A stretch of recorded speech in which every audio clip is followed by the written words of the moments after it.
Hace pocas semanas se inició el nuevo año lectivo. Ustedes son testigos de esto para los que tienen los hijos pequeños. Y es interesante cómo se los prepara a los niños, a los adolescentes para el primer día de clases. Algunos están muy emocionados, otros de pronto pues no tanto, pero por lo general hay esa emoción y de los padres también, incluso publican las fotos ahí en las redes de sus hijos, primer día de clases y bien elegantes, bien contentos. Interesante es esto, ¿no? En cuanto a la presencia, cómo van con la mejor ropa, uniforme nuevo, bueno, porque es un día en verdad especial, es el día que empiezan las clases, sobre todo si es el primer año. ¿Y qué tal también si usted estaba buscando trabajo y le llaman a una entrevista y el que le va a entrevistar es el dueño de una empresa muy grande o el gerente?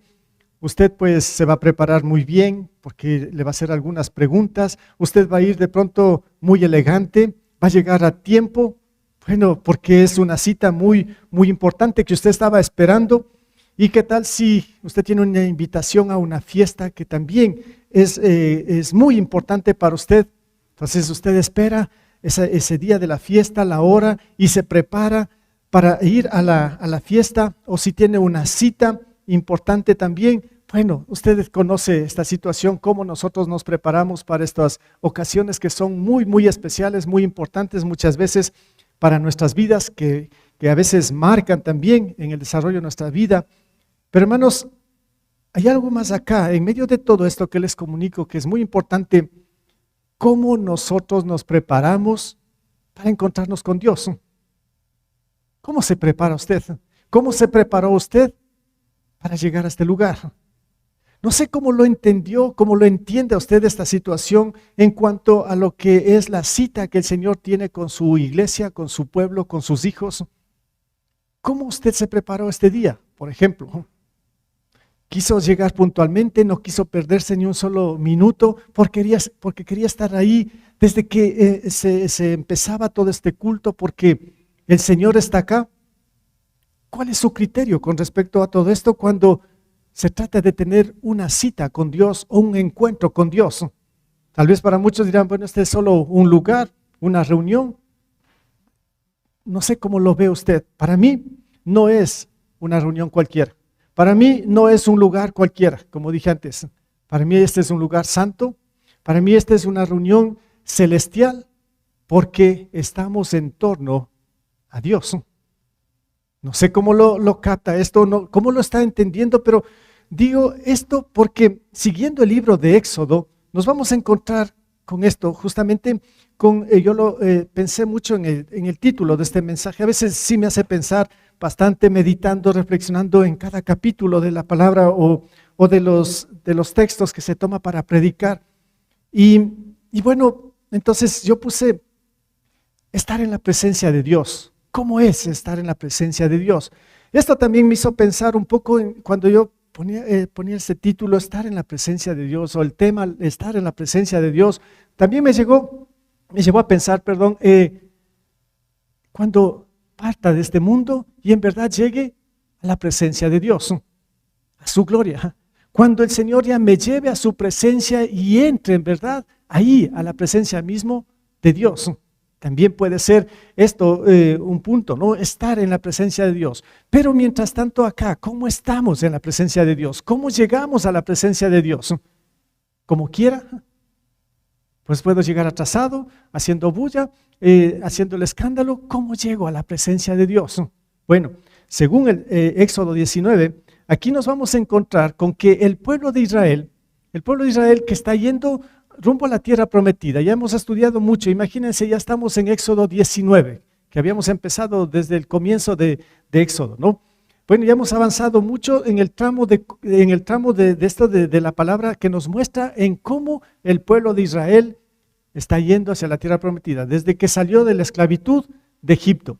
Bueno, ¿qué pasó? Hace unos 15 días yo predicaba de cómo el pueblo de Israel tuvieron que enfrentar esta guerra con los amalecitas y Dios les dio la victoria en el desierto. Luego, la semana anterior, Galito nos mostraba que en ese desierto, en medio de la nada también, De pronto llega una familia, llega el suegro de Moisés a darle un consejo impresionante a Moisés. Y después desaparece otra vez Jetro y el pueblo sigue rumbo hacia la tierra prometida, en el desierto. ¿Qué pasa ahora? ¿Qué sucede? ¿Qué quiere hacer el Señor ahora con su pueblo mientras van avanzando hacia la tierra prometida? Bueno, estamos en Éxodo, capítulo 19. Podemos leerlo el versículo 1 y 2, después vamos a leerlo todo el capítulo. Dice de esta manera: los israelitas llegaron al desierto de Sinaí. Dice, a los 3 meses de haber salido de Egipto. Interesante, van 3 meses. La Biblia nos va relatando el tiempo también, 3 meses de lo que salieron de Egipto, y en 3 meses ya ellos pudieron ver grandes cosas de lo que Dios hizo con el pueblo. 3 meses. Están en el desierto y llegan a un lugar que de aquí en adelante va a ser muy importante, el monte Sinaí. Ahora, de aquí me adelanto un poco porque ¿qué va a pasar aquí en el monte Sinaí? Aquí el Señor los va a detener por el lapso de 1 año. Ahí van a estar. Entonces, de aquí en adelante, mientras sigamos estudiando Éxodo, siempre vamos a estar, nos vamos a encontrar con que el pueblo de Israel, que está yendo rumbo a la tierra prometida, está en el monte Sinaí. De ahí no se va a mover. Recién, si ustedes siguen la lectura, acabando Éxodo, después van a leer todo Levítico, casi todo Números. Recién ahí, al final de Números, la Biblia nos va a mostrar de que empiezan a moverse el pueblo otra vez rumbo a la tierra prometida. Entonces aquí hay muchos acontecimientos que vamos a encontrar en el monte Sinaí. 1 año va a estar el pueblo aquí quieto en el monte Sinaí. Bueno, entonces estos 2 versículos nos muestran un poco la ubicación del pueblo de Israel. Ahí están, en este monte Sinaí. ¿Y qué es lo que va a pasar? Yo puse aquí estar en la presencia de Dios. ¿Cómo es estar en la presencia de Dios? ¿Y por qué el tema ¿Y por qué aquí nos va a mostrar Éxodo cómo estar en la presencia de Dios? El Señor va a llamar a su pueblo a que vengan hacia Él. ¿Y cómo tenemos que acercarnos? Esa sería de otra manera. Bien, en primer lugar, vamos a ver aquí los versículos del 1 al 9. El 1 al 2 ya lo leímos. Primero, para entrar o estar en la presencia de Dios, tenemos que saber o conocer quién es Dios. Porque si yo no tengo la idea clara o el concepto claro de quién es Dios, pues yo puedo llegar a la cita de Dios como yo quiera. Miren, aquí una situación que me pasó hace años antes de entrar al ministerio a tiempo completo, pues yo sabía trabajar en hotelería y mi puesto era en recepción. Ahí sabía trabajar de recepcionista. Y en un cierto momento a este hotel donde trabajaba llegó un cliente, un huésped. Bueno, yo lo registré como a todos los huéspedes y bien, todo estaba normal, todo estaba tranquilo. Y empiezo a ver que llegaba mucha gente a preguntar de este hombre. Y me impresionó un poco, digo, ¿y cómo así le buscan? Dice, no sabrá quién es. No. Y me dan el nombre de un artista que ha sido famoso, yo ni lo había conocido, ¿no? Y pasó por ahí, yo pues ni lo alcé a ver, solamente estaba registrando sus datos. Pero la gente estaba queriéndole ver, querían pedir autógrafos y todo. Pues yo como no lo conocía, pasó por alto. Hermanos, digo esto porque a veces parece ser que no lo conocemos a Dios. Parece ser como que Dios está muy cerca, pero ni nos damos cuenta quién es Dios. Hoy empezamos a imaginar solo cosas de Dios, pero no sabemos quién es Dios. Puede ser que pasó muy cerca de usted y usted ni se dio cuenta. Entonces, aquí parece que el Señor está dándose cuenta de esto, de que el pueblo, a pesar de que ya vieron todo el poder, todas las cosas que Él hizo para sacarlos de la esclavitud, parece ser como que el Señor está viendo que el pueblo todavía no lo conoce. ¿Cómo que no lo conoce todavía al Señor? Bien, entonces el Señor va a hacer algo. Él llama a su presencia, los va a llamar al pueblo, pero Él quiere darse a conocer un poco más. Entonces, Él lo que va a hacer es revelarse es darse a conocer. Para nosotros la revelación de Dios es a través de la creación, a través de la Escritura, a través de Cristo. Así se revela el Señor a nosotros, se da a conocer. Entonces usted de muchas maneras puede conocer la grandeza, el poder, la misericordia y la infinita gracia de Dios. Él se ha revelado y se sigue revelando de esta manera y sobre todo a través de la Escritura. Bueno, el Señor pues ahí quiere mostrarse al pueblo de Israel. Y tiene en el versículo 3, podemos seguir leyendo aquí. Dice, al cual subió Moisés para encontrarse con Dios. Y desde allí lo llamó el Señor y le dijo, anúnciale esto al pueblo de Jacob, declárale esto al pueblo de Israel. Se trata de dos pueblos, un pueblo es Jacob y otro pueblo es Israel. Es el mismo, por un acaso, ¿no? ¿Sí? Jacob es el padre de la nación de Israel. Este tuvo los 12 hijos y después de ahí se hicieron las 12 tribus y por eso se llama Jacob, pero después lo cambió el Señor el nombre de Israel cuando luchó contra Dios, por eso se llama Israel. Y aquí da los dos nombres por un acaso, es la misma nación, Jacob o Israel, es el mismo nombre, es la misma nación. Bien, el Señor le dice a Moisés, tienes que decirle esto a mi pueblo. Dios está revelando. Seguimos leyendo aquí un poquito más en el versículo 4. Seguimos.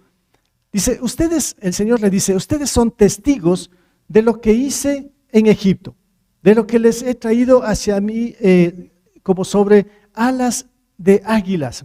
Hermanos, qué interesante esto, ¿no? Primero dice, ustedes son testigos de cómo yo les saqué de Egipto, cómo mostré mi poder, cómo cruzaron ustedes el Mar Rojo, cómo les di agua en el desierto, cómo les di comida ahí en el desierto, cómo les di victorias ante los enemigos. Ustedes conocen muy bien quién soy yo, el poder que yo tengo. Le está Dios hablando con Moisés. Y algo interesante, dice, y de que les he traído hacia mí, como sobre alas de ¿qué? De águilas. Qué buena expresión. Yo me puse a pensar, ¿cómo sería esto? No, miren, yo creo que ninguno de nosotros hemos experimentado subirnos en un águila y volar, ¿sí? A lo mucho tal vez en un avión nos subimos y experimentamos lo que es estar arriba, ¿no? Pero aquí el Señor dice, yo les he traído hacia mí como sobre alas de águilas. ¿Quién quisiera estar sobre las alas de un águila y volar, no? Es tremendo eso, sería lo más bonito. Yo pensaba en esto, ¿no? Esa es una expresión que dice el Señor, miren, de esa manera los he traído hacia mí, porque es de una manera extraordinaria, como alas, como sobre las alas de los águilas, ¿no? ¿Qué cosas? Así dice, los traje hacia mí. Bueno, y ahí están en el desierto. Lo que quiere el Señor mostrar aquí, como digo, es el poder. Si bien es cierto, para los israelitas el poder de Dios estaba manifestado en todo lo que ellos ya experimentaron. Para nosotros, vamos a decir, bueno, hemos leído en la Biblia, sí, cuán poderoso es el Señor. También Cristian lo dio ese nombre, ¿no? Shaddai, el Todopoderoso, significa esto, ¿no? Shaddai, el Todopoderoso. El Señor quiere mostrar su poder. Los mostró a los egipcios, nos muestra a nosotros, pero en realidad, ¿cómo palpamos nosotros el poder de Dios? ¿Cómo usted puede palpar el poder de Dios? Pues bien, el apóstol Pablo nos mencionó de esta manera. Él cuando escribió esta carta a los romanos y dijo lo siguiente, Romanos 1:16, a la verdad, dice, no me avergüenzo del evangelio, pues es poder de Dios para la salvación de todos los que creen, de los judíos primeramente, pero también de los gentiles. ¿Qué está diciendo Pablo? Primero dice que él no se avergüenza ¿de qué? Del evangelio. Y da la razón por qué no se avergüenza del evangelio. Bueno, ¿qué es el evangelio? Son las buenas noticias que el Señor nos mostró a nosotros que éramos pecadores y que estábamos condenados, pero la buena noticia es que Él nos daba salvación a través de la fe en lo que Él hizo en la cruz. Esas son las buenas noticias, es el evangelio. Y dice, no se avergüenza del evangelio, dice Pablo, porque es poder de Dios para la salvación. ¿Dónde está el poder de Dios? ¿Dónde podemos palpar el poder de Dios? Nosotros ahora, ¿dónde? Pues a través del evangelio. ¿Y cómo es esto? Para mí lo más grandioso que Dios ha hecho en mi vida y en el resto de los cristianos es que por el poder del evangelio, por la fe que hemos puesto en Él, Él nos ha transformado. cambió nuestra mente, cambió nuestro corazón, nos regeneró, nos hizo nuevas criaturas, nos hizo hijos de Él y nos dio la promesa de la vida eterna. ¿No le parece grandioso el poder de Dios? ¿Puede maravillarse en esto? ¿O quiere que el Señor se manifieste más en su vida? Bueno, para mí ya es más que suficiente. Cuando veo lo que Dios hizo en mi vida, de lo que yo era antes de conocer a Jesús, puedo decir, tal vez como Pablo, basura. Pablo se identificó así, ¿no? Lo que yo era antes era basura. No sé usted cómo lo ve. Si ya Jesús reina en su corazón, ¿cómo puede ver lo que era antes? ¿Y cómo puede ver ahora con Cristo? Pues bien, yo lo que puedo ver, el poder de Dios es en esto, en la transformación de mi corazón, porque eso es lo que hace el Señor. Y entonces, desde ahí yo puedo abrir los ojos, ¿sí? Y ver la grandeza de Dios, pero es por medio del poder del Evangelio. Sin esto, hermanos, pues es imposible. Yo creo que nadie puede ver el poder de Dios sin Cristo. No puede maravillarse de las cosas de Dios, porque Cristo es la luz. Cristo es el que rompe todas esas ataduras, cadenas que nos tenían esclavizados al mundo. Mientras no estemos libres a través de Cristo, nunca vamos a poder experimentar cuán grande es nuestro Dios. Si no existe esto, solamente vamos a ser religiosos. Hermanos, si no existe Cristo en su corazón, si no está Jesús en su vida reinando, este lugar no pasa de ser una una reunión religiosa, nada más. ¿Y dónde está la presencia de Dios? Usted no va a poder palpar, no va a poder observar ni sentir cuánto Dios le ama y cuánto Dios ha dado por usted. Es solamente por el poder del Evangelio.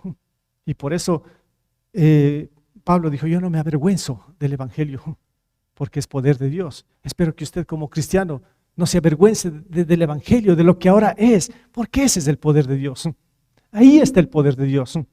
Hermanos, entonces, ¿cómo poder llegar o estar en la presencia de Dios? Pues primero hay que conocer quién es Dios. Primero hay que saber cómo es el poder de Él. Para nosotros, el poder del Evangelio. Y esto es lo que nos lleva a la obediencia a Dios. Sin conocerle, sin saber quién es Dios, sin el Evangelio en nuestras vidas, ¿quién puede obedecer a Dios? Nadie. Nadie puede obedecer a Dios. Aún nosotros, con el Espíritu Santo, con el poder que nos da Dios, batallamos, luchamos a veces para obedecer a Dios. Y no se diga si estamos vacíos espiritualmente, ¿quién puede obedecer a Dios? Nadie. Como dice Romanos mismo 3, todos se han descarriado. No hay ni un solo justo, dice Pablo en Romanos, ¿no? Todos están descarriados. Así lo ve el Señor. Claro, es que sin Cristo estamos vacíos espiritualmente. ¿Quién busca a Dios? Nadie. Todo es superficial, todo es ficticio, todo es hipocresía, podría decir. Pensando que sí, yo tengo, pero si Cristo no está, no hay nada. Todo es fachada por un acaso. Bien, entonces hablando de la obediencia, si vamos a ver acá en el versículo 5 al 9, estamos en Éxodo 19, el Señor dice, está hablando con Moisés, si ahora ustedes, está diciendo a Moisés y al pueblo, si ahora ustedes me son del todo obedientes y cumplen mi pacto, serán mi propiedad exclusiva entre todas las naciones, aunque toda la tierra me pertenece. Ustedes serán para mí un reino de sacerdotes y una nación santa. Qué buena promesa de parte de Dios. Pero Él exige obediencia. Si ustedes me obedecen, dice el Señor. Pero otra vez, ¿cuándo es que obedecemos a Dios? ¿Cuándo es que luchamos y nos esforzamos para obedecer a Dios? Cuando lo conocemos. Cuando Cristo está reinando en nuestras vidas. Y ahí nos esforzamos en el poder de Dios para obedecerle. Y las promesas que da aquí el Señor son impresionantes, ¿no? Dice, si ustedes me obedecen del todo y cumplen mi pacto, el pacto es ese pacto que hizo Dios con su pueblo, que Él era su Dios y que Israel era su pueblo y que Dios iba a hacer grandes cosas. Él selló ese pacto y lo renovó este pacto en la cruz para nosotros. Ese es el nuevo pacto. Y ahora dice, serán mi propiedad exclusiva. Hermanos, piense por un momento, usted se considera una propiedad exclusiva de Dios. Qué bueno, gracias a Dios.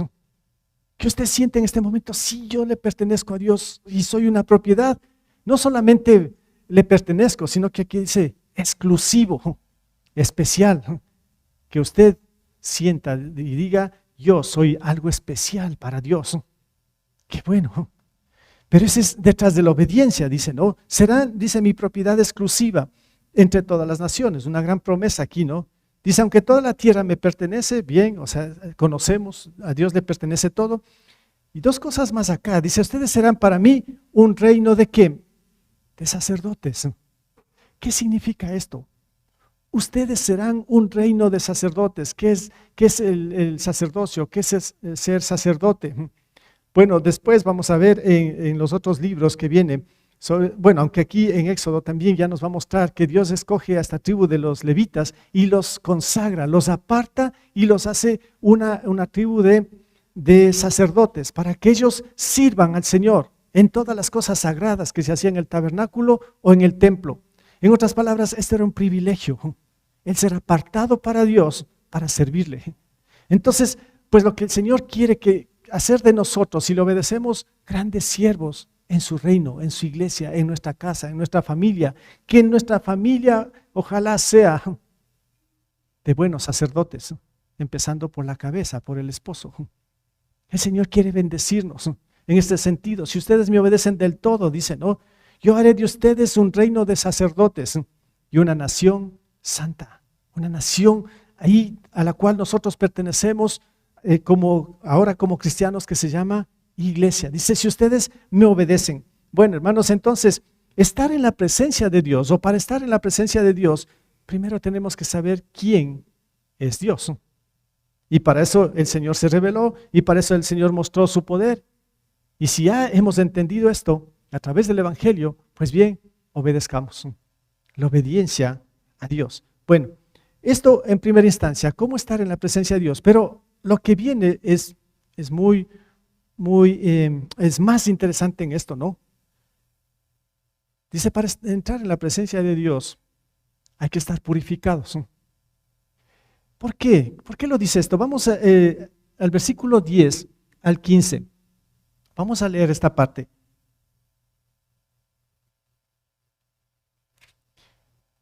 Dice de esta manera, y el Señor le dijo, ve y consagra al pueblo hoy y mañana.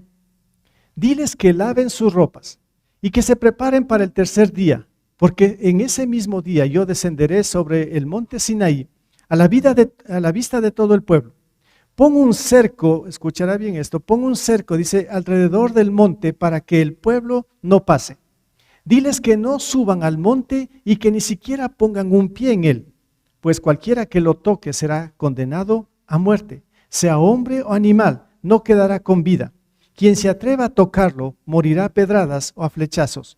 Solo podrán subir al monte cuando se oiga el toque largo de la trompeta. Bueno, el Señor a primera instancia le dice a Moisés, dales a conocer al pueblo quién soy yo. Y yo exijo obediencia. Y ahora yo me voy a presentar ante el pueblo.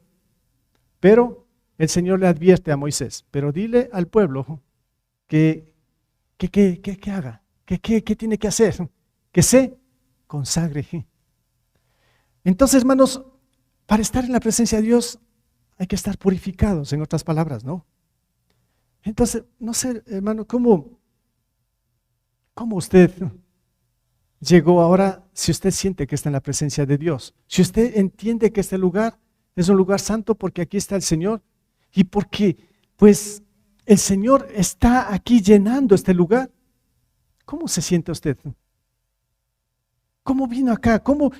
¿Qué hizo? ¿Está purificado su corazón? ¿Está limpio su mente? Bueno, porque les digo, ante la presencia de Dios no podemos presentarnos como nosotros queremos o como nosotros pensamos.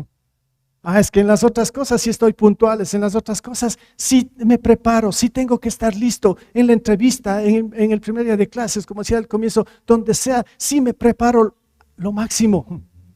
Pero cuando se trata de entrar a la presencia de Dios, ¿cómo me preparo? Debemos preparar nuestro corazón. Hermanos, y aquí le advierte el Señor cómo deben prepararse. Miren que lo que estoy mencionando acá, Cuando digo, si yo tuviese una cita con el presidente de la República, ¿cómo me preparo? ¿Qué hago? ¿Qué tengo que hacer? ¿Cómo me visto? ¿Cómo llego? Bueno, tendría que preguntar mucho de esto y ver cómo debo llegar a esa entrevista. Pero ¿qué pasa cuando nosotros queremos llegar a la presencia de Dios o Él nos llama? ¿Cómo nos preparamos? Pues bien, hermanos, en primer lugar, tenemos que estar consagrados a Dios. Consagrados a Dios, es lo que dice el versículo 10 y el 11. Y también en el versículo 14 y 15, sí, lo leo nuevamente. En el versículo 10 y 11 dice lo siguiente: ve y consagra al pueblo hoy y mañana, y diles que laven sus ropas, que se preparen. Bueno, ¿qué significado tiene esto? Ya lo explico. El versículo 14 y 15 dice lo siguiente: en cuanto Moisés bajó al monte, consagró al pueblo. Bien, ya está consagrado al pueblo. Y dice, ellos por su parte lavaron sus ropas. Luego Moisés les dijo, prepárense para el tercer día y absténganse de relaciones sexuales. Híjole, algunas pautas nos da aquí la palabra en cómo tenemos que presentarnos ante Dios. Consagrados a Dios. Consagrados a Dios significa santificados, significa que nuestra vida la dedicamos a Dios, significa rendirnos a Dios en sacrificio. Eso es consagrados, eso es también estar purificados, estar aprobados por Dios. Que Él nos apruebe entrar a su presencia, porque a la presencia de Dios no podemos entrar sucios. Él dice, laven sus ropas, pero ¿es lo físico? El Señor quiere que solamente estemos con ropa limpia, ropa nueva, ropa bien presentada, bien planchada para presentarnos ante el Señor. ¿A qué se refiere con ropas lavadas? Es nuestro corazón, nuestra mente, nuestro ser. ¿Cómo estamos? ¿Cómo nos presentamos delante de Dios? Pues bien, ellos dicen que lavaron las ropas y el Señor les dice, Moisés les advierte, pero absténganse de relaciones sexuales. Y aquí entramos una vez más al tema de la inmoralidad o al tema de la pureza, sería el otro lado. Y una vez más, hermanos, aquí aprovecho esto, otra vez les invito a los hombres, todos los sábados nos estamos reuniendo a las 8 de la mañana. Y justamente estamos tratando esto de la disciplina, de la pureza. Ayer fue interesante, hermanos, pensando en esto. Un grupo ahí que estamos de hombres, que empezamos a tratar este tema, a discutirlo, la pureza en el hombre, sobre todo en cuanto a la pureza sexual.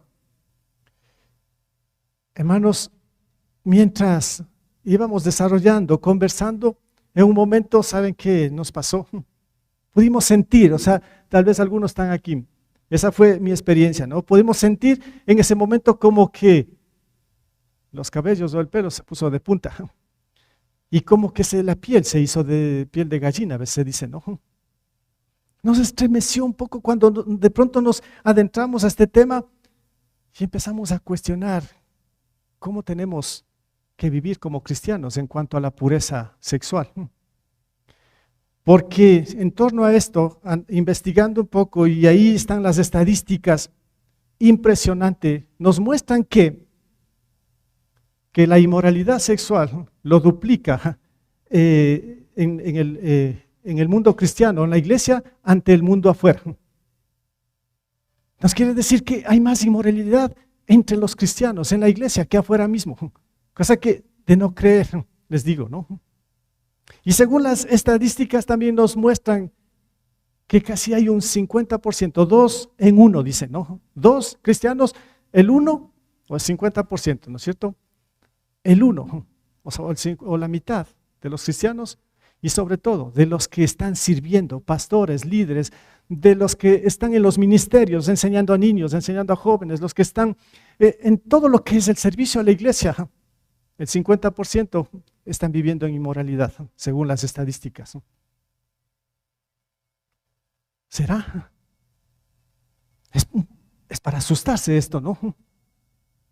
¿Acaso una maestra, un maestro que está enseñando a mis hijos en la escuela dominical está influenciado por la pornografía, por la inmoralidad sexual? ¿Acaso el sábado en la noche vio pornografía y y el domingo está enseñando a los niños? ¿Está enseñando a los jóvenes?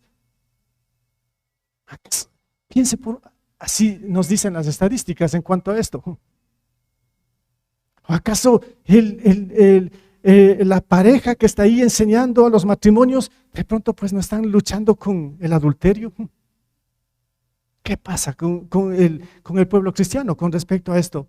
Y servimos al Señor como que nada, a sabiendas de que la mitad de la iglesia, así sería, según estas estadísticas, están bajo la inmoralidad sexual.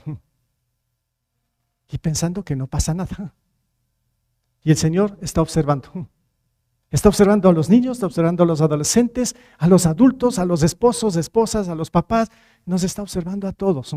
¿Cómo está nuestra mente, nuestro corazón? ¿Cómo está nuestra actitud con respecto a esto? Y de pronto pues nos presentamos ante el Señor el día domingo, todo camuflado. No pasa nada, decimos, ¿no?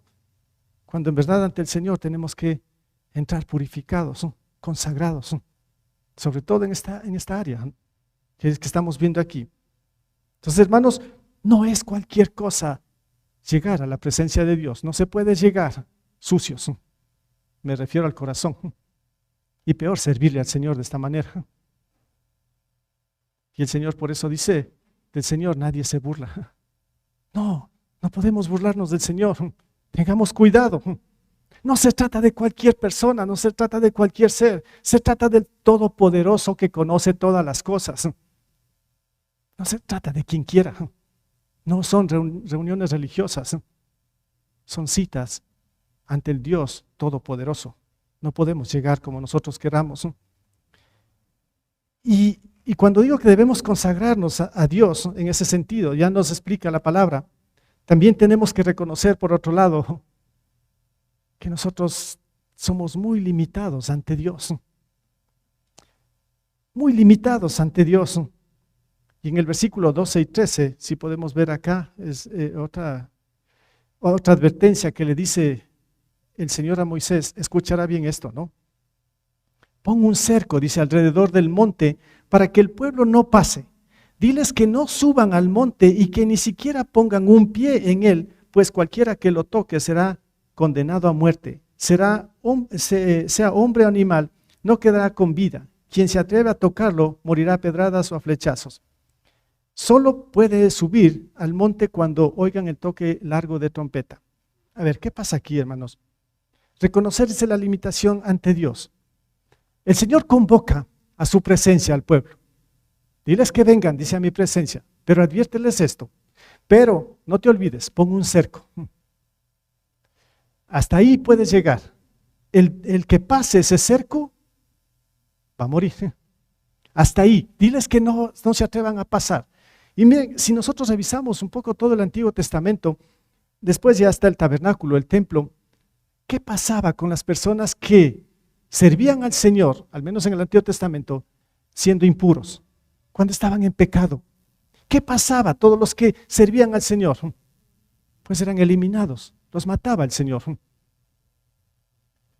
Imagínense si esto estuviese vigente ahora, de los que estamos sirviendo al Señor. Terrible, no quedaría nada, nadie, dice el hermano. Puede ser, claro, qué tremendo esto. Entonces, el Señor les advierte, ahí, pongo un cerco y que nadie pase. Es que el Señor conoce nuestras debilidades, conoce lo que nosotros somos. Ya voy a explicar en el punto 3 un poquito más esto, pero cuando yo puse reconocer la limitación ante Dios, de pronto sí podemos estar muy limitados, pero esto me hizo pensar un poquito más allá. Si el Señor nos pone límites, ¿qué pasa cuando lleguemos al cielo? Y puse este texto de acá de Apocalipsis 22, 3 al 5. Y aquí, al estar en la presencia de Dios, pero esto va a ser cuando entremos a su gloria, cuando el Señor ya nos lleve. El versículo 3 dice, ya no habrá maldición, ya no habrá ningún cerco, ¿sí? Para entrar a la presencia de Dios. Ya no habrá maldición. El trono de Dios y del Cordero estarán en la ciudad dice ahí, ¿no? O sea, ahí está Dios mismo en su plenitud y el Cordero. Dice, sus siervos lo adorarán. ¿Quiénes son sus siervos? Pues nosotros, los redimidos, los que hemos sido salvados por la gracia de Dios. Y Él nos lleva, entramos a la presencia de Dios. Y lo más grandioso de esto, dice, lo verán cara a cara y llevarán su nombre en la frente. Ya no hay cercos, ¿sí se dan cuenta? Ya no hay ningún tipo de impedimentos porque nosotros estaremos en la presencia de Dios y lo veremos cara a cara y lo estaremos adorando. Y después dice, ya no habrá noche, no necesitarán luz de lámpara ni del sol, porque el Señor Dios los alumbrará y reinará por los siglos de los siglos. Eso es lo que nos espera. Hacia allá vamos, no hay ningún tipo de cerco. Entonces, pero el Señor nos exige ahora, si queremos estar en la presencia de Él, ¿qué nos exige? Pureza, santificación. Nos pide que estemos consagrados a Él para poder acercarnos a Él y estar en su presencia. ¿O acaso, o pregunto a ustedes, ¿ustedes quieren estar en la presencia de Dios? ¿Qué me diría usted? ¿Quiero o no estar en la presencia de Dios? Claro, yo quiero estar en la presencia de Dios. Quiero estar muy cerquita a Dios. Pues bien, el Señor dice, conságrate, purifícate. No puedes entrar como tú quieras. A mi presencia, dice el Señor, entras puro o nada. ¿Sí? Y le advierte el Señor al pueblo, purifíquense, conságrense, laven la ropa, absténganse de relaciones sexuales, porque para el Señor es lo más importante. Miren, ¿cómo nos preparamos otra vez nosotros para llegar acá? Y por último, reconocer, como dije aquí, el punto 3, la limitación humana. En otras palabras, para estar en la presencia de Dios, cuando digo hay que reconocer la limitación de nosotros, los humanos, en otras palabras, yo puedo decirles, ninguno de los que estamos acá es digno. ¿Sí me entiende esto? Ninguno de nosotros somos dignos de entrar en la presencia de Dios. Y usted va a decir, pero ¿cómo? ¿Cómo estamos acá? ¿Cómo es esto? Por ahora les digo, ninguno es digno. Nadie es digno de entrar a la presencia de Dios. ¿Saben por qué? Porque Dios es 3 veces santo. ¿Y nosotros qué somos?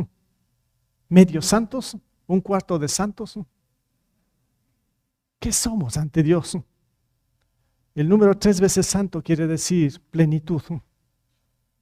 ¿Cómo nos podemos comparar ante Dios? ¿O cómo nos podemos parar ante Dios? Ante la santidad infinita de Él.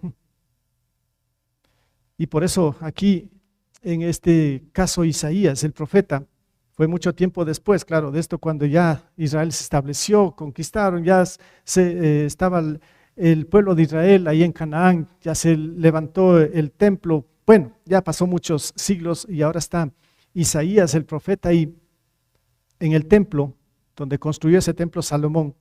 Y ahí estaba el lugar santo, el lugar santísimo. Bueno, el lugar santísimo era la presencia mismo de Dios. El lugar santo lo dividía ese velo. Y ahí solo podían entrar a los sacerdotes a poner el pan, el aceite. Cada día estaban los sacrificios. Pero el lugar santísimo estaba la presencia mismo de Dios. Nadie podía entrar ahí. Y parece ser que Isaías entró. Estaba ahí en el templo y este versículo, ustedes si quieren léanlo todo ese capítulo, es buenísimo de Isaías con respecto a esto.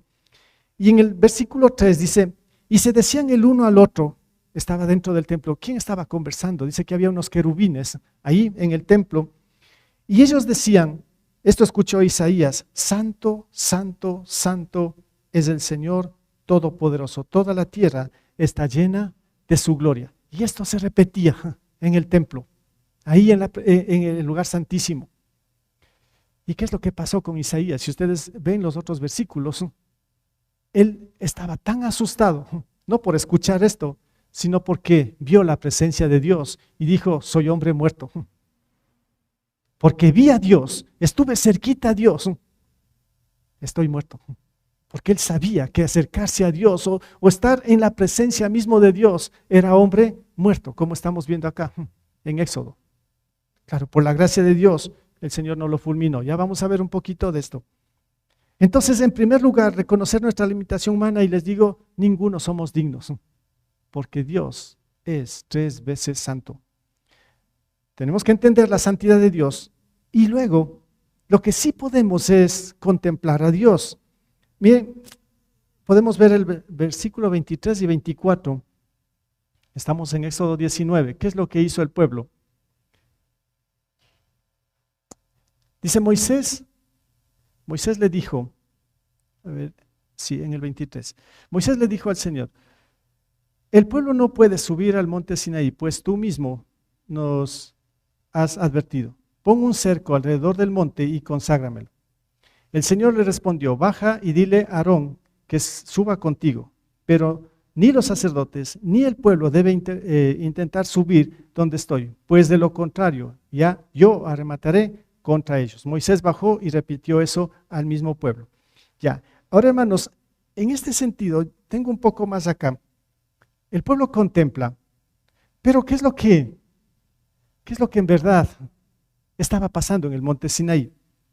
Ahora regreso un poco al versículo 16 en adelante.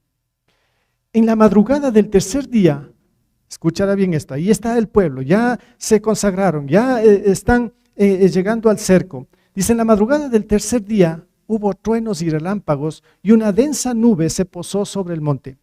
Un toque muy fuerte de trompeta puso a temblar a todos los que estaban en el campamento. Entonces Moisés sacó del campamento al pueblo para que fuera a su encuentro con Dios, Y ellos se detuvieron al pie del monte Sinaí.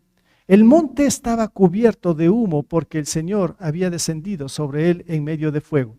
Era tanto el humo que salía del monte que parecía un horno. Todo el monte se sacudía violentamente y el sonido de la trompeta era cada vez más fuerte. Entonces habló Moisés y Dios le respondió en el trueno. El Señor descendió a la cumbre del monte Sinaí y desde allí llamó a Moisés para que subiera. Cuando Moisés llegó a la cumbre, el Señor le dijo, ya, ¿qué le parece esto? El Señor se está manifestando al pueblo, pero es de una manera tan extraordinaria. Imagínense, a mí me llama mucho la atención estos truenos. Bueno, yo vivo acá cerca del monte, de la montaña acá en Santa Rosa, ahí estamos cerquitas. Y saben que en estas últimas semanas se ha oído desde acá los truenos, a lo lejos se escucha, ¿no? Sepa que eso es en mi casa. Ahí están llegando todos esos truenos. Y esta semana que estaba ahí, no sé si usted ha experimentado esto, sí es un poco miedoso, ¿no? Sí, cuando caen los rayos ahí cerquita. Y de hecho, pues, caen muy cerca a la casa. Y yo decía, y ahora sí cae un rayo, me adelanta al cielo, me voy más rápido. Pero es tremendo cuando está rodeado de todo esto. Y ahora imagínense esto que está muy cerquita, truenos, relámpagos, humo intenso. Bueno, estaba ahí la presencia de Dios. Ahora imagínense qué estaba pasando con el pueblo. Tal vez les digo, discúlpenos, estaban mudos, ¿o no? Asustados. Nadie decía una palabra, porque están ante la presencia de Dios. Están viendo el poder y la grandeza de nuestro gran Dios. Los digo nuestro Dios porque es el mismo. ¿Y cómo nos maravillamos nosotros ahora? ¿O es que tenemos que esperar que vengan truenos y rayos y que aquí pase algo y que ojalá pues se derrumbe todo esto y decir aquí está la presencia de Dios y entonces sí estar quietos, o si al primer rayo usted sale corriendo? No sé, ya me puedo imaginar este pueblo cómo estaba en la presencia de Dios. Tal vez asustado, con temor, con miedo y con reverencia, claro, quietos, sin decir nada a nada, todos estaban en silencio, porque ahí estaba la presencia de Dios. Y repito, hermanos, ¿está la presencia de Dios aquí? Ya dudaron ustedes. Y usted va a decir, ¿dónde están los rayos? ¿No? Está la presencia de Dios, ya le voy a mostrar todo esto, ¿no? Pero esto, les digo, hay que reconocer nuestra limitación. Primero, ver la santidad y también el pueblo que empezó a contemplar, a ver de lejitos porque estaba el cerco ahí. Y aquí, cuando digo contemplar, hermanos, aquí hay un versículo que es muy conocido, ¿sí? Que en Romanos 3:23, donde dice, pues todos han pecado y están privados de la gloria de Dios. Cuando estoy hablando de un cerco, que el Señor dijo ahí, ¿cuál es la limitación para nosotros para llegar a Dios, para llegar a su gloria? ¿Cuál ha sido? ¿Cuál es el cerco que el Señor ha puesto? El pecado. ¿Se dan cuenta? Dice, pues todos han pecado y están privados de la gloria de Dios. Entonces, hermanos, si estamos en pecado, ¿cómo podemos acercarnos a Dios? Bueno, yo estoy hablando también de cristianos. O sea, dice, bueno, repito, aquí, si usted está sirviendo al Señor, si usted está aquí y usted está con un pecado en su vida, ¿cómo puede acercarse a Dios? Hay un cerco que le impide, que está ahí siendo de un gran obstáculo para que usted no pueda, o bueno, puede presenciar la presencia de Dios, pero de lejos. Está de lejos, como este pueblo le dijo, de ese cerco no pases, porque si pasas, vas a morir. A veces parece que así estamos como cristianos, ¿no? Solo de lejitos contemplando a Dios. ¿Por qué? Porque todavía estamos cargando con algún pecado, o metidos en cosas, como les dije antes, en inmoralidades, no sé en qué cosas, pero de pronto empezamos solamente a contemplar. Nos da vergüenza servir al Señor, nos da vergüenza que los demás hermanos nos vean, de lejitos la iglesia, y nos vamos donde no nos conozcan, queriendo escondernos de Dios, cuando eso es imposible, porque esa es la limitación que nosotros tenemos. El Señor dice en un salmo, no, así me fuese al fondo del mar, pues ahí está el Señor. Si me voy a lo más alto, ahí está el Señor. ¿Dónde puedo escapar? ¿A dónde puedo escapar de la presencia de Dios? No, ahí va a estar, pero yo no puedo huir de Dios. Y claro, solo empiezo a verlo de lejitos por el pecado. Hermanos, aquí para mí lo que viene es algo grandioso, porque entendiendo cómo el Señor ahí se manifestó y cómo puso un cerco y cómo explicó, si pasan eso van a morir, porque Dios es 3 veces santo. ¿Saben qué es lo que hizo el Señor para arreglar todo esto? Impresionante. Bueno, dijo, no, ahora le explico, ¿no? Qué bueno. Está en la palabra, ¿no?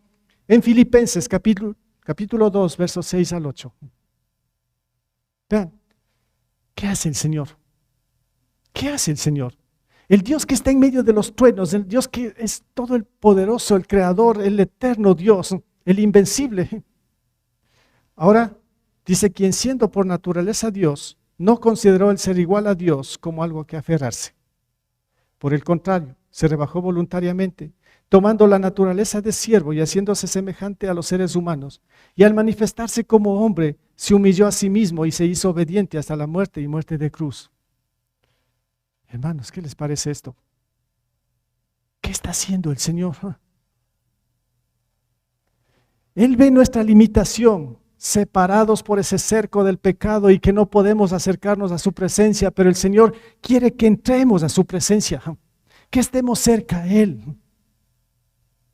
Y lo que hizo para arreglar esto, dijo, creo que tengo que ir yo mismo. No suban ustedes, no pueden pasar el cerco. Yo tengo que pasar el cerco, dice el Señor, ¿no? Él se baja de la montaña, en este caso del cielo. Y llega a este mundo y se hace hombre como nosotros. ¿Cuál fue ese hombre? Jesús.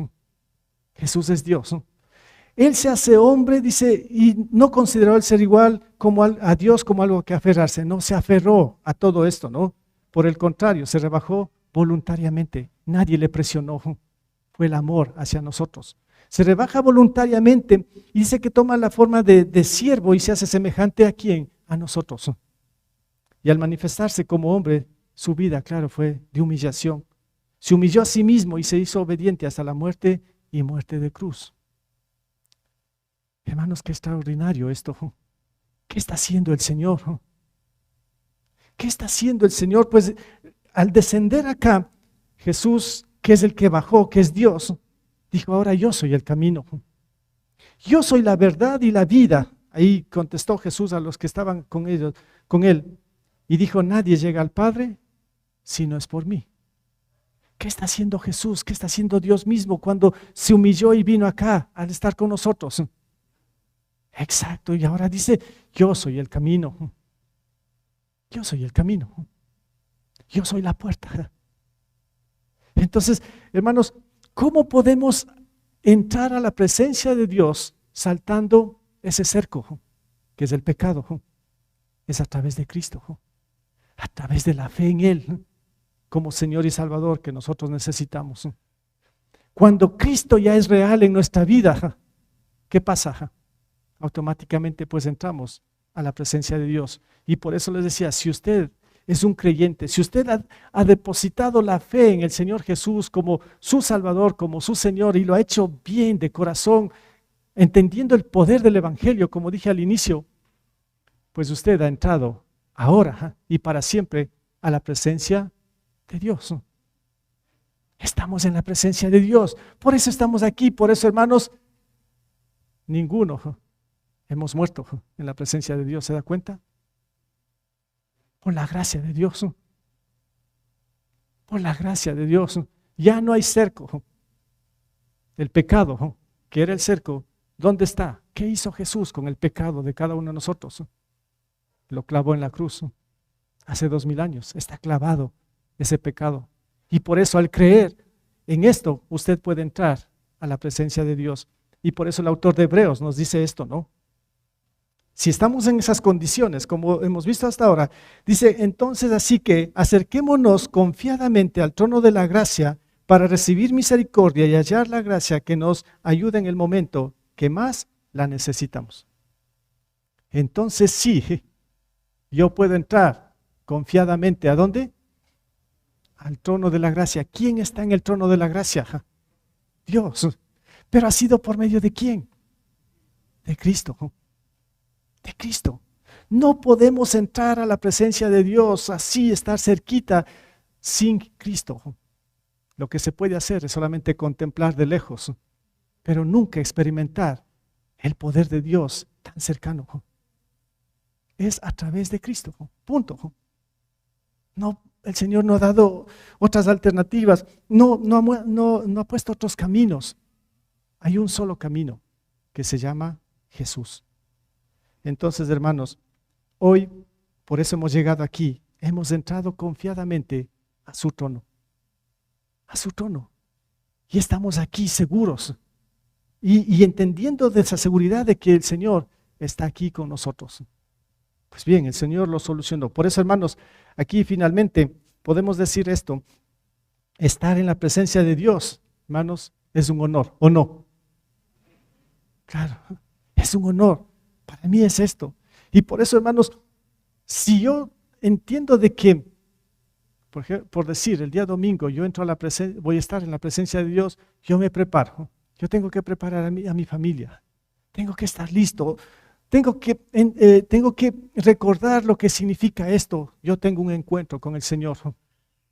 Yo le voy a servir al Señor. Yo voy a estar ahí en medio de su pueblo, porque Jesús es la cabeza y ahí tú vas a estar. Ahí estás, Señor. Entonces yo me preparo de la mejor manera. En este caso, con mi familia, con mis hijos. Hermanos, eso es lo que Dios quiere de cada uno de nosotros. Que lleguemos a su trono confiadamente, pero santificados, purificados. Cristo es el que nos santifica. Que como familia llegue con ese gozo, con esa alegría de estar en la presencia de Dios, alimentarse de la palabra de Dios, alabar a Dios juntos como familia. Esto es tremendo. Yo me sé alegrar cada domingo. Primero mi familia, ahí nos ponemos en esa furgoneta. Después hago un pequeño recorrido, eso me gusta mucho, ¿no? Aquí están. Hago un pequeño recorrido. Primero cojo a una familia. Yo me alegro mucho cuando están completos ahí, ¿no? Los dos papás y los hijos. Ya, siempre están ahí correteando para no, porque ahí nos citamos en un lugar, ¿no? Ahí los espero. Bien, más abajo está otra familia. Completos, papá, hijo, los hijos, papá, mamá y los hijos. Ya, se completó la furgoneta y aquí llegamos, ¿no? O sea, si hubiese un bus, haría otro recorrido, a ver dónde están las familias. Pero yo tendría que recoger solo familias completas, les digo. No. Pero A mí me emociona, es el primer paso del domingo, ¿no? Recoger familias que vamos juntos a alabar a Dios, ¿no? A servirle a Él. Desde ahí yo ya estoy emocionado, ¿no? Me pongo triste cuando falta alguien ahí al menos del que hago el recorrido, ¿no? O sea, pero por lo general ahí estamos. Bien, hermanos, entonces lo que les decía es estar en la presencia de Dios es un honor. Que estemos contentos, alegres. Dice, pero para esto es necesario reconocer su gran poder, como vimos acá, estar purificados y reconocer nuestras limitaciones. Solo Cristo y el poder de su evangelio nos puede hacer nuevas criaturas y darnos el privilegio entonces ¿de qué? De entrar al trono de su gracia. Solamente es a través de Cristo que podemos entrar en la presencia de Dios. Hermanos, no desaprovechemos estas buenas oportunidades que nos da el Señor, porque esto es lo máximo. Afuera está el mundo que le presenta cualquier cosa, pero espero que estos momentos, estos tiempos donde estamos en la presencia de Dios, sea su deleite, sea su regocijo, sea un tiempo donde usted se recarga, donde usted experimenta la presencia de Dios. Lo necesitamos, lo necesitamos. Así que hermanos, ahí queda el desafío. Ahí queda el camino y la muestra cómo entrar o cómo llegar a la presencia de Dios.